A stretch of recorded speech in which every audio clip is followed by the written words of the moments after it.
All right, in a tweet today, the president-elect made it seem like naming appointees is a lot like being a contestant on The Apprentice, saying, quote, very organized process taking place as I decide on cabinet and many other positions. I'm the only one who knows who the finalists are. So, can Donald Trump make good on his campaign promise to drain the swamp, or is this all a charade?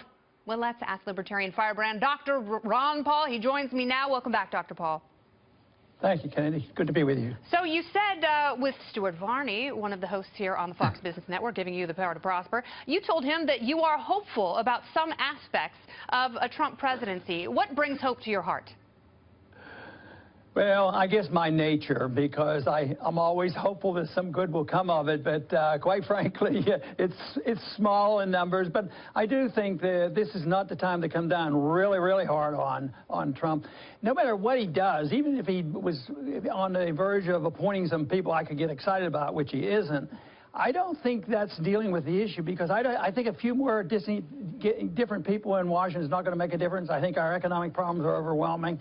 I think even if he'd like to bring the troops home, I don't think that's in his agenda. So I think the problems are overwhelming. There's tremendous momentum there. And so far, I think this swamp, even since I was on the show earlier this week, this swamp looks like it's not going to be drained all that well. All right, but you also say that perhaps it's not necessary.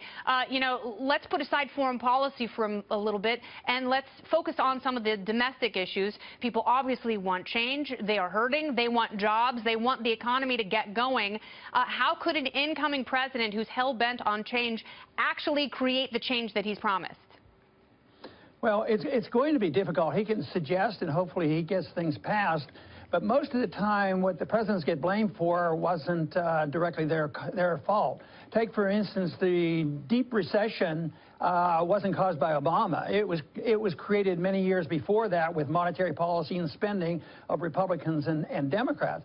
Now, the policies that Obama followed prolonged the agony, and that is what the problem is. Now, I think the market is going to turn down, and the economy will turn down. There's going to be no magic switch, because they haven't really dealt with the issue of spending and debt. There's no sign that the issue of debt is going to be considered, and that is spending. Spending is going to go up. Inflation is on its way back.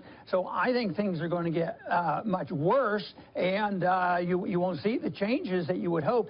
But the conditions that exist today, if it turns down next month or two or three in the first few months of Trump, you shouldn't be able to blame Trump for it. It doesn't happen that fast.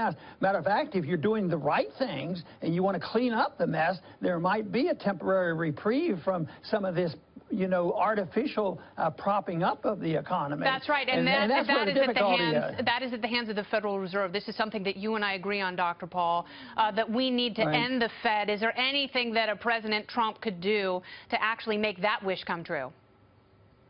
Well, I think he should consider seriously appointing Jim Grant to head the Federal Reserve, and I've heard others suggest that. He is a free market person, understands Austrian economics. He understands the nature of the Federal Reserve System, and he would work either to take away their power to create money out of thin air, but I believe he would think about how to get rid of it as well. So an individual like that, but the odds of him being appointed, very, very slim. All right, Dr. Paul, thank you so much for your time. I appreciate you starting the show.